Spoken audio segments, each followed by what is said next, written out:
Mas eu vou propor o seguinte, Fábio, a gente pegando a segunda leitura e dela tirando o restante, encaminhando os outros. Vamos ligar as leituras.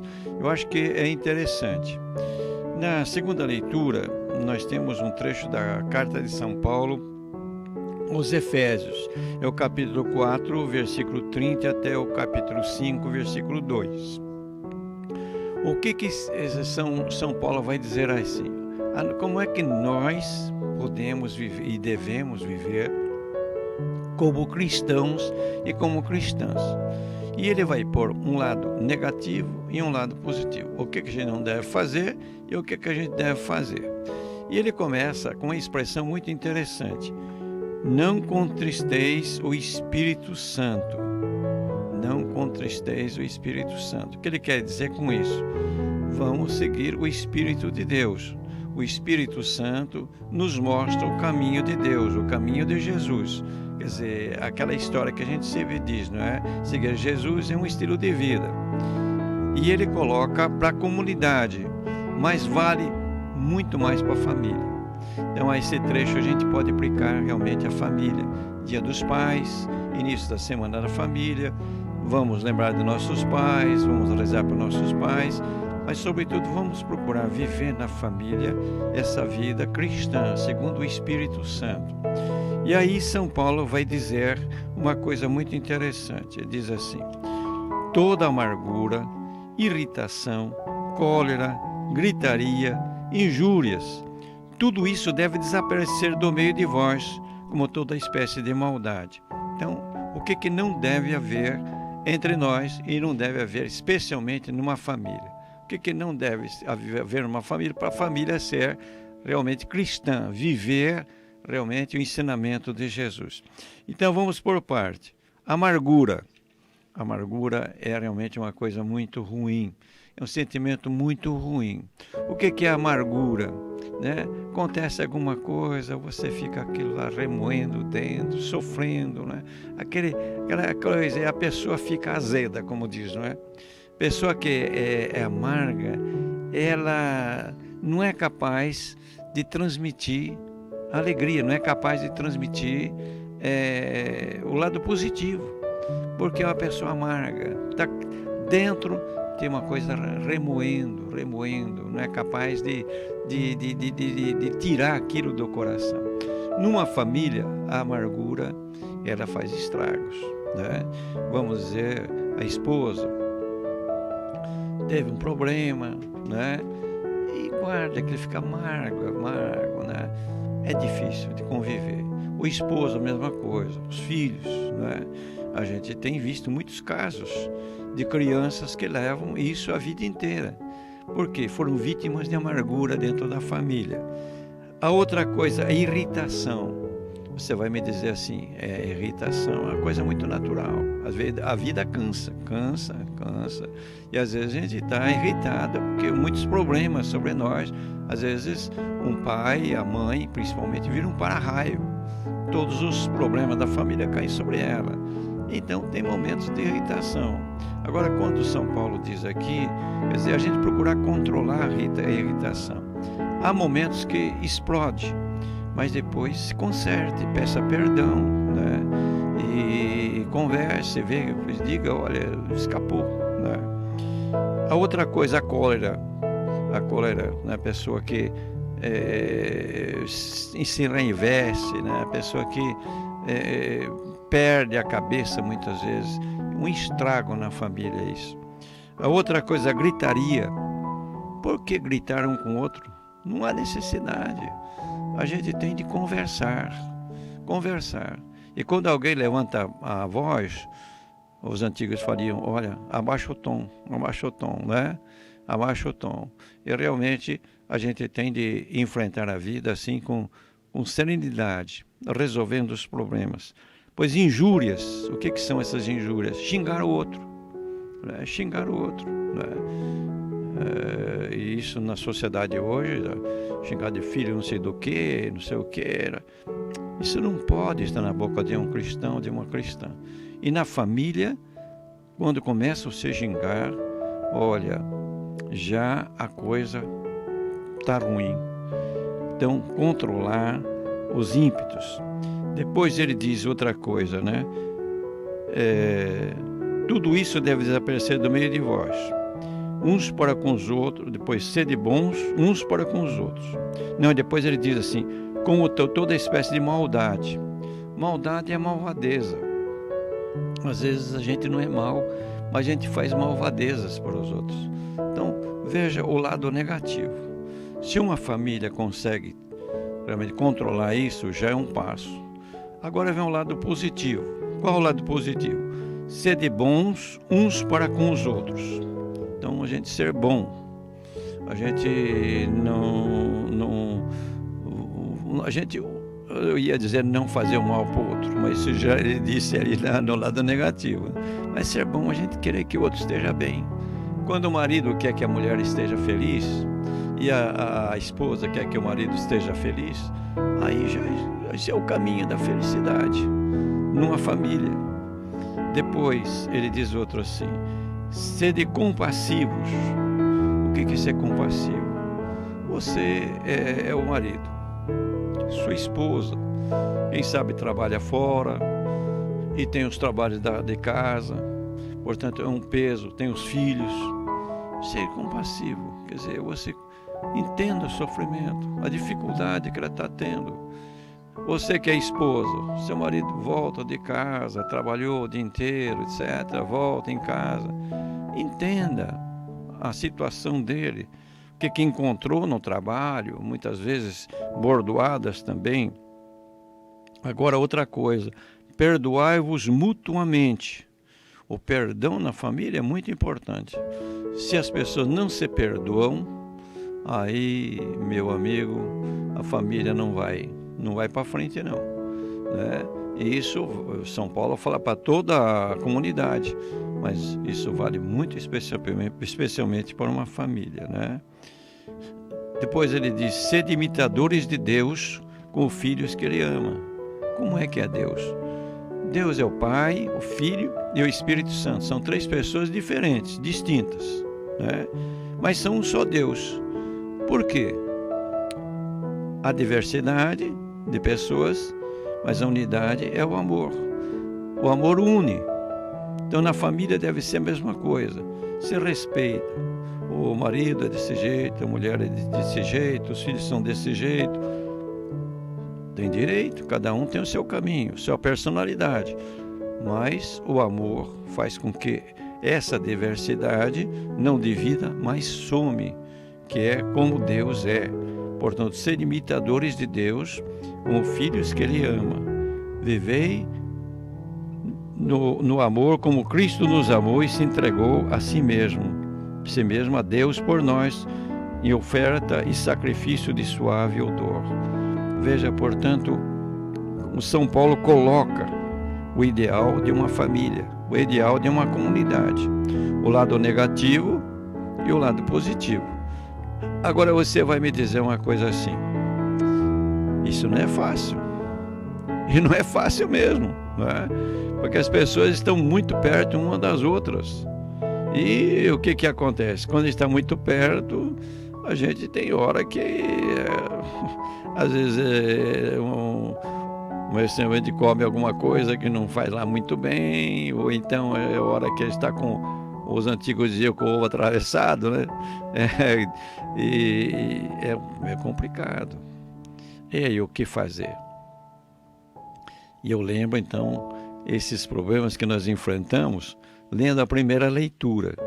A primeira leitura é do primeiro livro dos Reis, capítulo 19, versículo de 4 a 8. Nessa passagem nós temos a história de Elias, depois vai desenvolver com Eliseu. É uma história muito interessante, foi um grande profeta Elias, como você sabe, não é? E o que acontece? No capítulo 18, Elias enfrentou a rainha Jezabel, que estava desviando o povo de Deus, e também os sacerdotes e profetas da religião da rainha. Ele enfrentou para defender realmente Deus verdadeiro, Javé, como ele é chamado, né? Muito bem. E a rainha, então, mandou soldados matar Elias. E Elias, muito esperto, fugiu e foi embora. E entrou pelo deserto. E depois de um dia de caminhada, ele caminhando rápido, porque os soldados vinham vindo atrás, né? E ele se cansa. Chega de tarde, está cansado, está triste. Puxa vida, fez tanta coisa e agora essa situação. E ele deita debaixo de uma árvore, que chamam de junípero aí, e dorme. Estava triste, cansado, né? Dorme. Quando ele está dormindo, o que acontece? Um anjo aparece para ele e diz: Elias, Elias, levanta, Elias, come e bebe. Ele acorda, vê do lado pão e água. Ele come, bebe água, mas está muito cansado, né? Dorme de novo. E aí, quando está dormindo, o anjo acorda de novo: Elias, Elias, levanta, come, bebe. E aí ele levantou, comeu, bebeu e teve uma força tão grande que diz aqui: Elias levantou-se, comeu e bebeu, e com a força desse alimento andou 40 dias e 40 noites até chegar ao monte Horebe, o monte de Deus. Horebe é o mesmo Sinai. Levou 40 dias andando até chegar lá. Muito bem. Essa história de Elias lembra para nós a nossa caminhada na vida. Às vezes nós não temos soldados atrás de nós, não é isso que eu quero dizer. Mas a vida, às vezes, tem um batalhão de problemas que vem vindo atrás de nós, carregando, a família também, às vezes problemas financeiros, às vezes problemas de relacionamento, problema de educação de filhos, e mil problemas que vão aparecendo. E o que acontece? Muitas vezes nós caímos na tentação de Elias, de deitar e falar: não vale a pena, vamos desistir de viver, né? Acontece. Agora, a gente vai ver no Evangelho de São João o que? Nós temos um pão e uma água que nos dá força para enfrentar tudo isso e resolver essas situações e viver a nossa vida cristã na comunidade e principalmente na família. Então vamos ao trecho do Evangelho de João. Nós estamos lendo já, se não me engano, há 3 domingos, né? O capítulo 6. É um capítulo muito importante do Evangelho de João. Tão importante que nós interrompemos a leitura de Marcos para entrar nesse capítulo. E ele vai nos seguir domingo que vem, a festa da Assunção de Nossa Senhora. Mas no outro domingo é que nós vamos terminar esse capítulo. É um capítulo muito comprido, mas é um capítulo muito cheio de ensinamentos. Só para lembrar, começamos com Jesus multiplica os pães e os peixes. Com 5 pães e 2 peixes, eles alimentam aquela multidão de 5.000 pessoas, sem contar homem e mulher, né? Sem contar criança e mulher. Então, foi realmente um milagre muito grande. O pessoal se entusiasmou, chamou a atenção. Mas a reação deles não foi acreditar em Jesus, mas em vez de Jesus como milagreiro. Queriam coroar o rei para terem comida sem trabalhar. Bom, Jesus desaparece, some, vai para Cafarnaum quando eles não percebem. Aí vão atrás de Jesus. Aí vem aquela conversa que nós fomos vendo nesses domingos atrás. Primeira conversa, Jesus vai convencê-los que eles deviam, olhando o que aconteceu, descobrir que ele era o Filho de Deus, o enviado de Deus. Eles não descobriram isso. Então foi domingo passado, né? Tudo isso. Agora, Jesus vai levando. Se acreditando em Jesus, o que você vai ter agora pela frente? A Eucaristia. Quer dizer, você para acreditar na Eucaristia, você tem de acreditar em Jesus. Se você acredita em Jesus, você acredita no que Jesus disse. E o que Jesus vai dizer? Então temos o capítulo aí, 6 continuando, versículo de 41 a 51, né?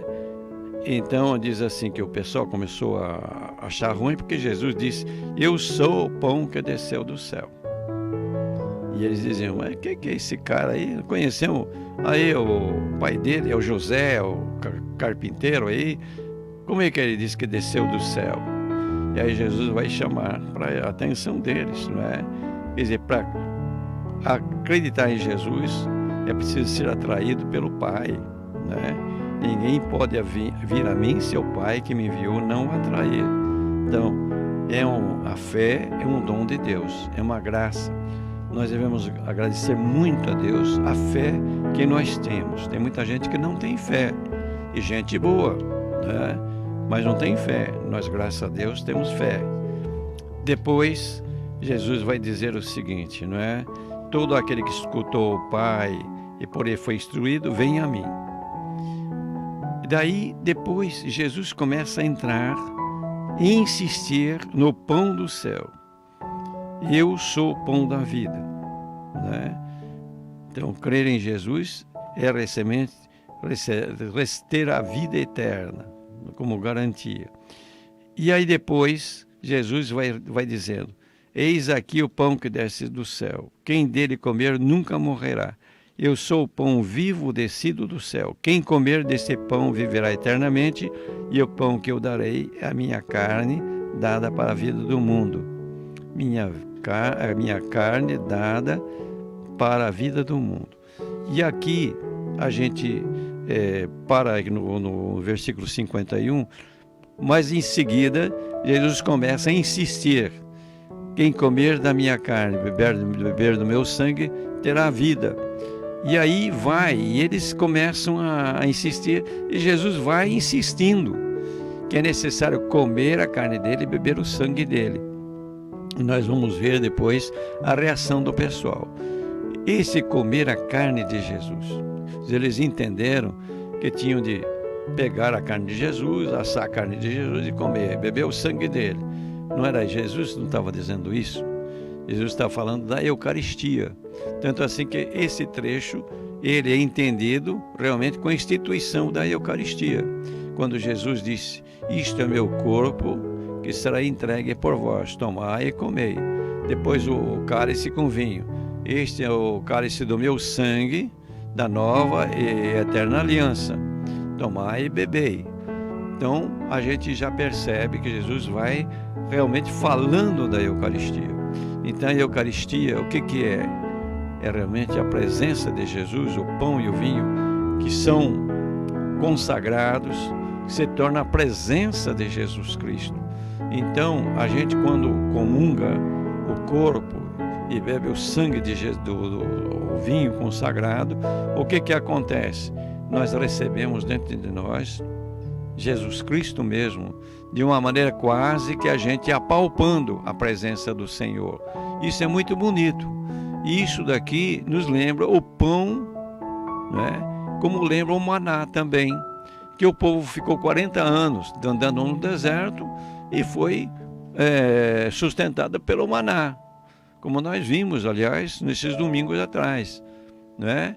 E é interessante, o Elias, ele 40 anos ele caminhou, não é? E o Moisés, quando ele foi receber a lei, ele ficou 40 dias em cima do monte. Então, esse número 40, ele significa realmente a vida nossa, a travessia nossa nesse mundo. E você pergunta, mas como é que nós vamos enfrentar realmente a vida cristã? Como é que nós vamos construir uma família assim como a gente lê aqui nesse trecho da carta aos Efésios? Como? A gente tem a força, a gente tem onde buscar as energias. E aí Jesus Cristo, e Jesus Cristo se dá para nós na Eucaristia, na comunhão. Quando a gente comunga, a gente recebe o Senhor, e Ele vem para ser realmente o pão da vida, aquele que nos dá força para realizar isso que nós imaginamos muitas vezes que seja impossível realizar. É muito interessante isso, não é? Como a gente vai comparando as coisas e a gente vai entendendo, não é? Os sentidos, por exemplo, das leituras. Se você começa como eu comecei, o que é a vida? O que é a vida cristã? Difícil mesmo. O lado negativo, o lado positivo aí. Como é que a gente vai enfrentar isso? É que nem a caminhada de Elias, 40 dias para chegar no Monte Horebe. É como os 40 anos do povo na terra, no deserto, rumo à terra prometida. Como? E Jesus vem em encontro, é Ele que se dá. Acreditar em Jesus e acreditar na Eucaristia. O Salmo 34, que é colocado como assim uma meditação sobre o trecho da caminhada do Elias, é muito bonito. É um salmo que se aplica também à Eucaristia. Bendirei o Senhor Deus em todo o tempo, o seu louvor estará sempre na minha boca. Depois, comigo engrandecei o Senhor Deus, exaltemos todos juntos o seu nome. Toda vez que eu busquei, ele me ouviu. E depois, contemplai a vossa face e alegrai-vos, vossos rostos não se curva de vergonha. E depois vai dizer, o anjo do Senhor vem acampar ao redor dos que o temem e o salva. Veja que frase bonita. Provai e vede quão suave é o Senhor. Feliz o homem que tem nele o seu refúgio. Provai e vede quão suave é o Senhor. E realmente quando a gente vai entendendo o que é a presença real de Jesus na Eucaristia, a gente vai dizendo, mas realmente quão suave é o Senhor. Provai e vede quão suave é o Senhor. Então é o sentido da missa desse domingo, que encaixa a Semana da Família, a alegria do amor na família, e encaixa também a vida cristã como apoiada em Jesus Cristo e na Eucaristia. Certo? Mas tá certo, tá mais do que certo, Dom Luizinho. Dom Luizinho, a gente tá vivendo, vai começar, né, a viver essa Semana da Família, e o senhor colocou algo aí que é bastante interessante a respeito de viver a palavra de Deus na família. E eu gostaria até de ressaltar esse ponto com o senhor. O primeiro lugar a ser vivido a palavra de Deus, o primeiro lugar a ser experimentado, a ser colocado em prática, é dentro da família, dentro do Luizinho. Exato. Onde nós somos chamados, né?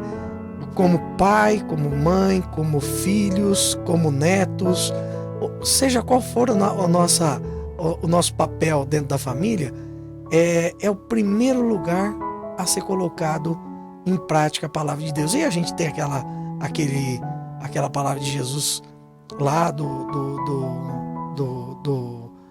Sermão da Montanha, como ele diz, né? Que feliz é quem constrói a sua casa sobre a rocha, né? E que vem os ventos e não abalam. E o primeiro lugar da gente construir essa casa na rocha, na palavra de Deus, é dentro da família. E como que isso é importante, né, Dom Luizito? Eu tô puxando isso aqui porque é a Semana da Família e o senhor começou falando justamente isso. Como que é importante a palavra de Deus dentro da família. Exato. Então, o primeiro lugar, né, Dom Luizinho? Exato. Eu acho que a palavra de Deus é uma luz. Como diz o Salmo 119, 118, né? É uma luz no meu caminho, né? Uma lâmpada no meu caminho. Para os meus pés, né? Nos meus pés. É bonito isso daí. Então, a palavra de Deus ilumina. Veja, por exemplo, esse trecho da Carta aos Efésios, como ilumina a família. Quer dizer, como é que deve viver a família. Então, a palavra de Deus, ela ajuda e ajuda, inclusive, no relacionamento, que é a base da família, é o relacionamento, né? Porque não há esposo se não há esposa. Sim. Não há pai se não há filho, né? Sim. Não há irmão se não existe outro irmão, né? Então, são relações.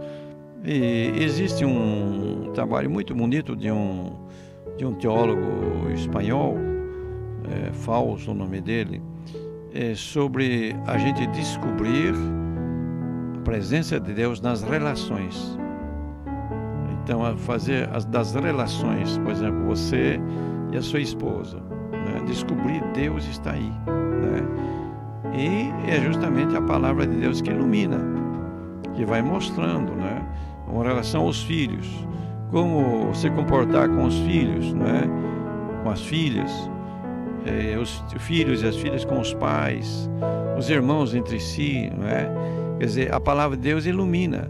Você veja, por exemplo, que interessante esse trecho que é colocado nesse domingo, que coincide com a Semana da Família, o Dia dos Pais, não é?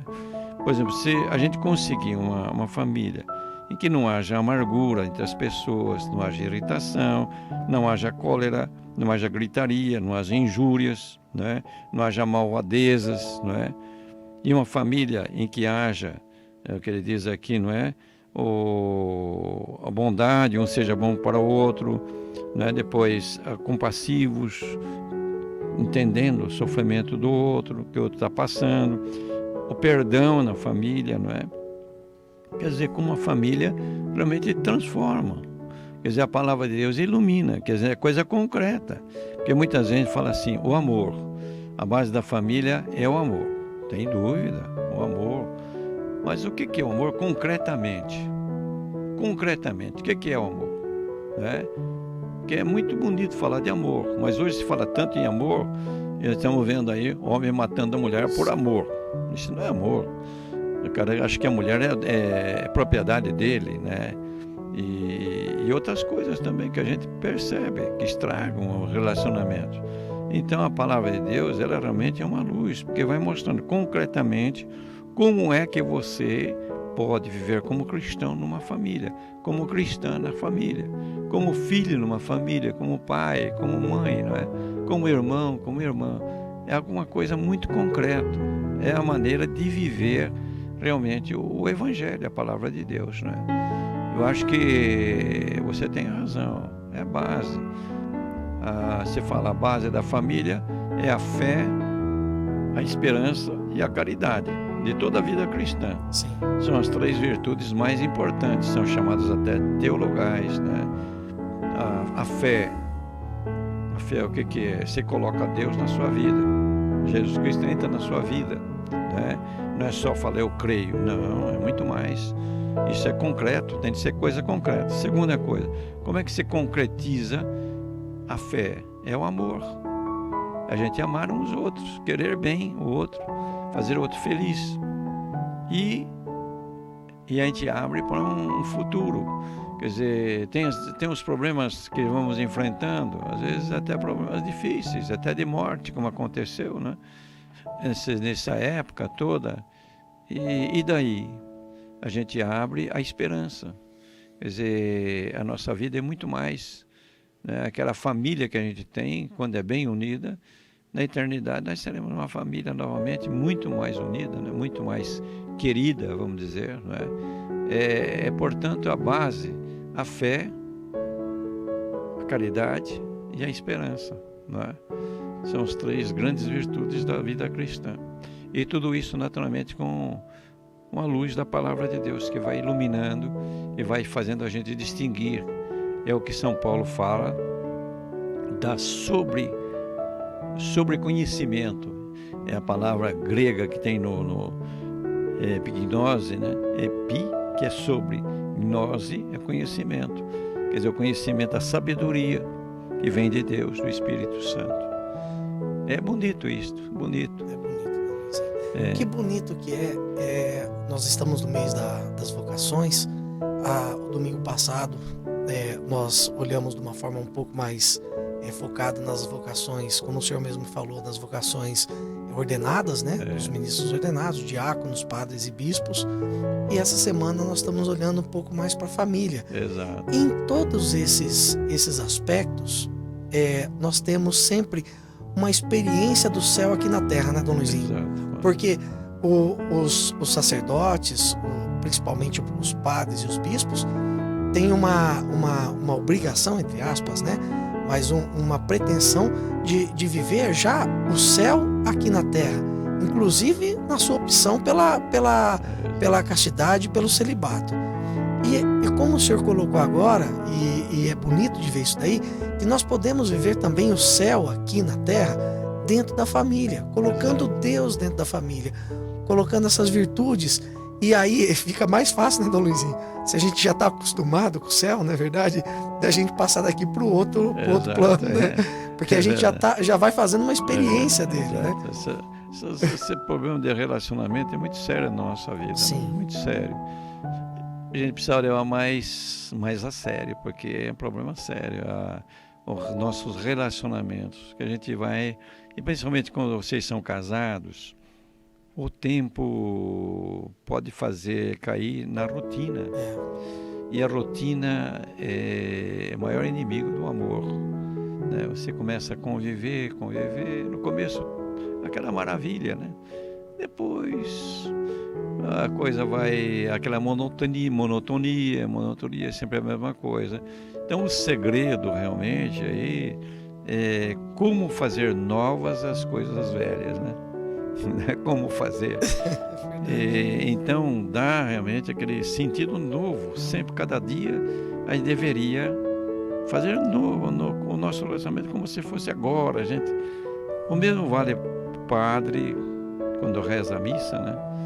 O padre reza a missa, vai celebrando, presidindo a missa. O que é que acontece? Cai numa rotina, né? Daqui a pouco é uma coisa, não falta. Então, como fazer de cada missa realmente uma coisa nova na vida, né? Como tornar isso novo? E assim as outras coisas. Dom Luizinho, não, mas peraí, agora eu tenho que parar o senhor aqui.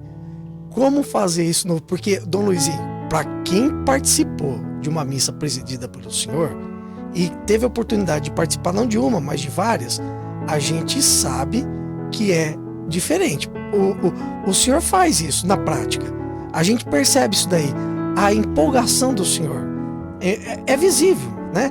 Como é que a gente faz isso, Dom Luizinho? Porque isso que o senhor tem, isso que o senhor vive ali no presbitério, ali no altar, presidindo a missa, é uma coisa que a gente tem que viver na nossa vida prática. Porque o senhor fica empolgado naquele momento da transubstanciação de uma forma que a gente percebe que o senhor está ali conversando realmente com Jesus. É esse o segredo? É conversar com Jesus, né? Conversar com Jesus e renovar a nossa fé, né? Renovar a nossa fé. Por exemplo, na família, você com a Sandra, o relacionamento, você lembrar, Deus está aqui entre nós. Deus é amor. Então, o amor do casal é um modo de viver Deus, porque Deus é amor. Deus não é uma coisa intelectual, né? Deus é alguém que entra como o amor. É a definição de São João, e realmente e Deus é o amor. Então ele diz: quem não ama não conhece a Deus. Então como ir descobrindo isso, né? Naturalmente tem de fazer um trabalho com a gente de renovar a nossa fé, né? Assim na Eucaristia também. Eu não tenho qualquer coisa na mão. Eu me lembro muitas vezes daquele trecho do Antigo Testamento. Não sei se você se lembra disso. Davi estava muito feliz, ia levando a arca para a cidade de Davi, em Jerusalém. E tinha 2 filhos do dono onde estava a arca, que estavam empolgados. Um puxava o carro de boi e o outro ia do lado controlando. E uma hora, um dos bois caiu e a arca ameaçou cair. Ele pôs a mão na arca e foi fulminado na hora. Eu falo: puxa vida, meu Deus do céu, foi fulminado porque agora aqui está Deus mesmo. Eu tenho Deus nas minhas mãos, puxa vida, né? É alguma coisa de grande. Então a gente tem de ir realmente renovando a nossa fé. E assim nos relacionamentos também, né? Como, meu Deus do céu, dar uma vida nova em tudo isso, né? E renovar, né? E naturalmente isso também é um dom do Espírito Santo que precisa pedir, né? Sim. Ele renova a face da terra. Exato. É o Espírito Santo, o Espírito de Deus. Mas eu acho que realmente o amor de Deus é uma coisa concreta na vida da gente. Não pode só ficar: eu te amo, meu Deus, não sei o quê, essas coisas assim que às vezes não expressam nada. E até a pessoa às vezes até chora, tudo. Não diz nada. É a vida, modo de viver.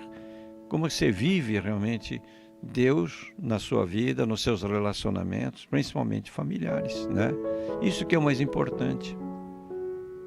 Nosso Senhor Jesus Cristo, esteja diante de vós para vos guiar. Amém. Atrás de vós para vos defender. Amém. Aos vossos lados para vos acompanhar. Amém. Pela intercessão da bem-aventurada sempre Virgem Maria, Mãe de Jesus e nossa Mãe querida, de São José e de todos os santos, desça sobre vós a bênção de Deus Todo-Poderoso, Pai, Filho e Espírito Santo, e essa bênção permaneça para sempre.